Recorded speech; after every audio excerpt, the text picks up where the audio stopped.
Hey, can you hear me? I hear you. Nice. You hear me? Oh, listen to that. Sounds like you're in the next room. No, I can't. It's unbelievable. All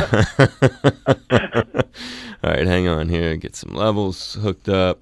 So, I got both of you or just you? You got me. I'll see where Linda is. I'm walking toward Linda. Nice. Hey, Nothing. Linda. It's better than walking away from her, right? And he called him because he's on the phone with Robin now. So. Okay, all right. So Linda's talking to somebody out there. It's Red House guy. It's He's on the phone with him.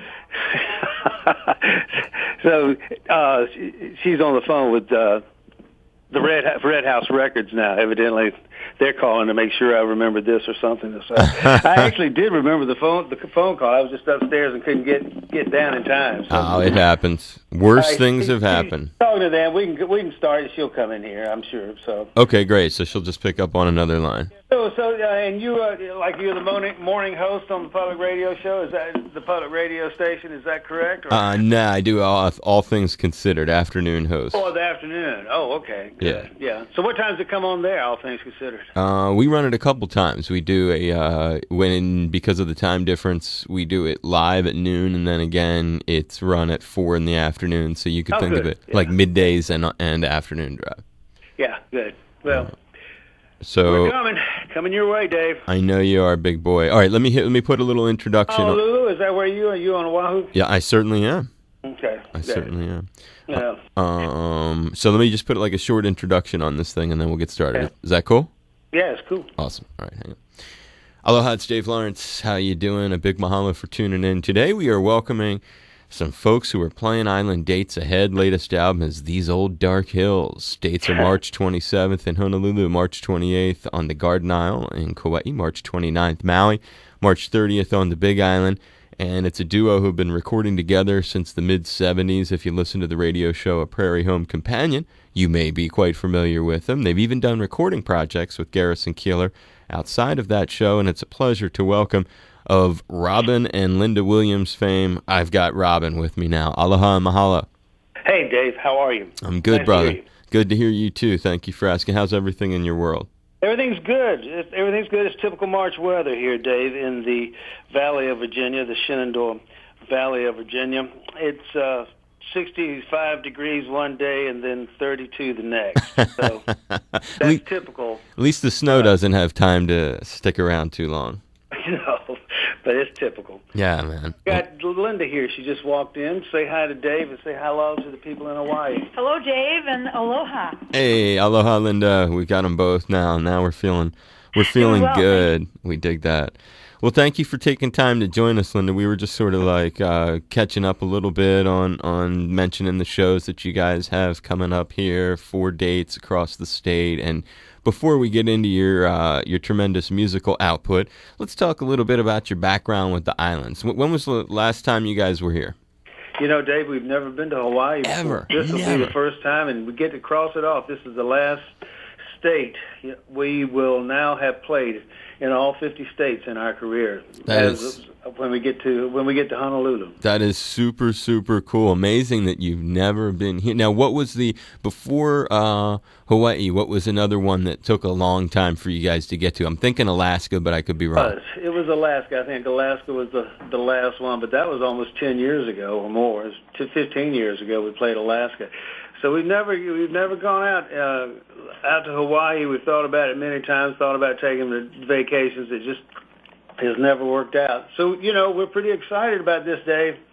Well, I mean, and why wouldn't you be? The first time to Hawaii, you're getting to go all over the state and play music and stuff. I think it's really exciting. Now, on the tip of music and Hawaii, are there any Hawaiian musicians that you've ever gotten into? Any kind of Hawaiian music that means something to you?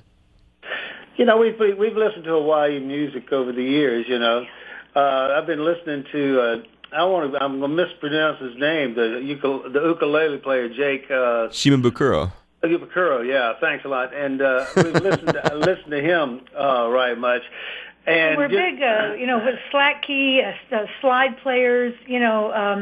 that sort of thing, I assume has its roots in Hawaiian music, and we love that kind of stuff. We've always enjoyed working with steel players and with dobros and things like that. That all goes back to Hawaiian instruments. Yeah, that's probably a good way of looking at it. There is a cat out here who has like an acoustic background from the mainland, sort of countryish background too. I wonder if you've ever crossed paths with Willie Nelson. Oh, yeah, we've heard of Willie. We've heard of Willie. Yeah. I heard he has a place out there too. Yeah. Willie, and I think Christopherson, he has a place out there as well. But in all of our travels, we have never actually crossed paths with either one of them. Wow. We'll see if they come to our gigs. Well, maybe, I was just thinking maybe they would. That seems like the perfect reason to drive into town over on Maui when you guys reach that island. That seems like a show that both of those gentlemen would probably enjoy. What was it that originally, you guys have been performing together since about 71, if my reading was accurate. What got you guys teamed up? What was it that made you realize, wow, we ought to be doing this together? Well, Dave, first of all, we fell in love, and we met at a music situation. It was an open stage. Linda was there with her guitar. I was there with mine. We both performed, and then we started talking to each other, and that was the beginning of it. We what do you want to call it? Courted. We were together for a couple of years, and then in '73 we decided that we were going to team up and go try to live the dream, Dave. Try to go out and make a life in music. And so we got married, and then started going out and playing jobs, and that's all we've been doing ever since. It's been a great ride here to have a life in music, to be an artist, to be creative, and to be lucky enough to make a living at it. I'll just quickly add that we were. I was drawn to Robin because of his singing and some of his songs, and we got together the very next day, and he sang me a song that I just loved, and then we started. I sort of grew up being a harmony singer, and so harmony just kind of, it was like falling off a log to me, singing harmony, and we started harmonizing right away, and our voices just kind of went together well, and as Robin said, we did fall in love, and we felt like we went together well as people and musically. So it was, and my father had always been a traveling person, and he said if y'all are going to get together, you should play together, so you're out there on the road together. So that was good advice. That's fantastic advice from your old man. When you think about the falling in love part, I'm trying to see which exactly came first. So you guys meet over music, or did you meet over romance? We met over music. Over music, yeah. It was. We were both pretty involved in the music, and I think that's a lot of people say, how do you make it work? Being together all the time and, working together, writing together, singing together, traveling together, everything together. And I think a lot of it had to do with the fact that, we were both pretty equally involved in music and wanted to have some sort of hopefully some kind of life in music, and so it's not that one person has been sort of mildly interested and the other one has been very very attracted to it. We've both been carving out a place for ourselves with pretty equal intensity. It also seems like there may be lessons in the longevity of, I don't know which it's a lesson in. Is it a lesson in the longevity of the musical relationship, having the romantic relationship backing it up, or on the other side of it, is it a case where having a musical career together has helped keep you guys together as a unit romantically? I think there's some truth in that. I think that a lot of times, a lot of people that we run into that whose marriages or relationships don't seem to last, somehow they grow apart.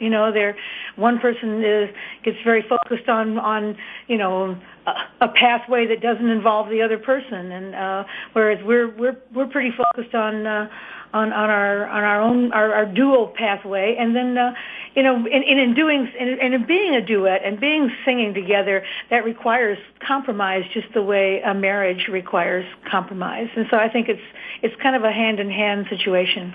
People ask us oftentimes, Dave, how do you do it? That they can't envision themselves working with their spouse.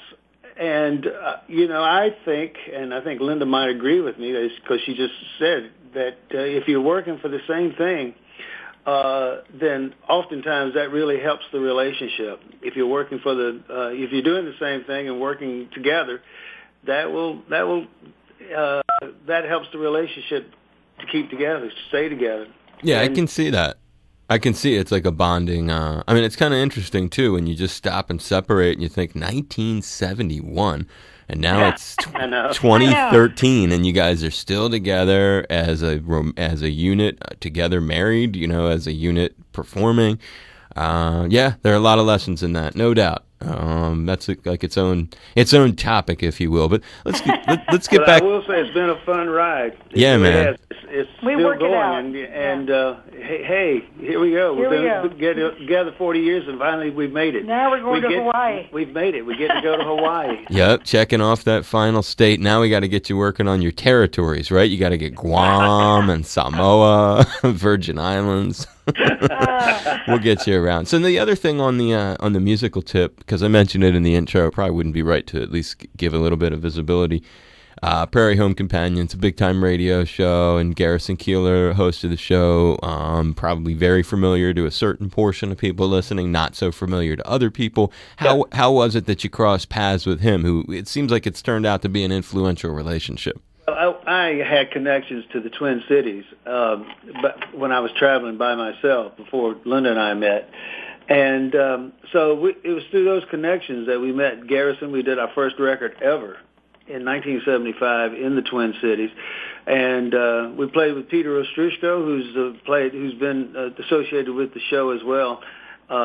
And Peter told us about Garrison, so we called him up. He answered his own phone back in those days, and he said, "Well, I'll have to see you play." And he came to see us play at a small coffee house in Wisconsin and hired us.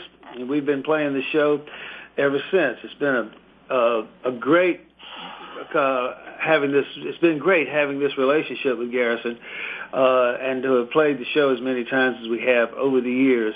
We have been really influenced by Garrison in so many ways, because in the early days when he was just getting the national show up and running, we would go out and stay actually at his house for 2 or 3 weeks sometimes. And it was really then that we saw how serious that we had to be if we were going to keep a life in music, that we had to really work hard at it, because we saw Garrison working hard at it. Garrison worked every day. He just worked all the time. There was no off time for Garrison. He's always writing and he's always thinking.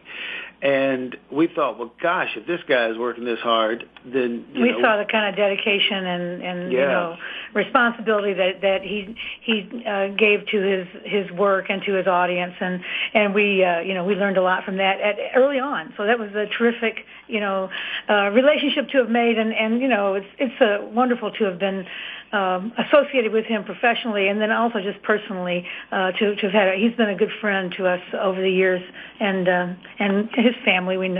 It's been hugely influential in our lives.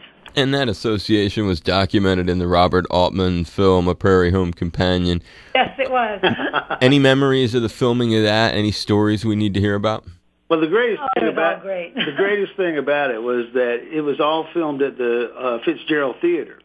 So everybody went to the same spot every day. There was no off locations. So all the tech guys, all the actors, all the musicians, we went to the Fitzgerald Theater every day, and we worked. And so as a result of that, you really got a camaraderie with the crew and with the actors. And so it was for a movie experience, it was about as good as it ever gets. Because there you are with these actors, and they know you by your first name. And just being around Robert Altman, we are, I should say, huge fans of his work, and to be involved in seeing how he worked to shoot the movie, and just whatever we could glean from that was just, he was just the coolest guy in the room, and we really enjoyed being around him, and had a couple of times to, a couple of chances to speak with him sort of personally, and really right as we were getting ready to leave, we had done our song that morning, and they had just decided at the last minute that they wanted us to sing something for the movie that they could use to maybe, cut away from, basically. And we said, hey, yeah, we'll do that, So we filmed our song, and then we saw they were moving on, so and we had to go to the airport. We kind of threw our things in the car, our rental car, and we're taking off, and a guy came out and said, no, wait, Mr. Altman wants to say goodbye to you, so, because we didn't want to bother him, but we turned around and ran back in the theater, and he was so great. He said, you kids this is what this movie's all about. You kids are great. And he just made us feel great, so something we'll take with us forever. Yeah, that's the exact story I was looking for. On the note of meeting folks, just a little humorous aside, Robin, have you ever met the other Robin Williams? No, we never have. And when Morgan, we sometimes call ourselves the Morgan Lindy Show, because when he first started coming out, he was on television, and that funny sitcom he was in, the Morgan Mindy Show. Right. Well, it was actually, there were some problems then, because people would come thinking they were going to see him, and they wouldn't, and so we had to deal with that. But in later years, it's all been, having things get mixed up has been good, because it usually happens in hotels where they think the other Robin Williams is coming to stay, and so we get a champagne bucket or a free fruit basket or something, an upgraded room, or a free bottle of champagne. So I love it. We never met the other Robin Williams. I'd like to sometime. That would be cool. I like the little perks that come along with it. That's good stuff. Now we will make a lot of us think about changing our name to something. Yeah, well, you ought to do that. You ought to change your name to Willie Nelson. Okay? I like that.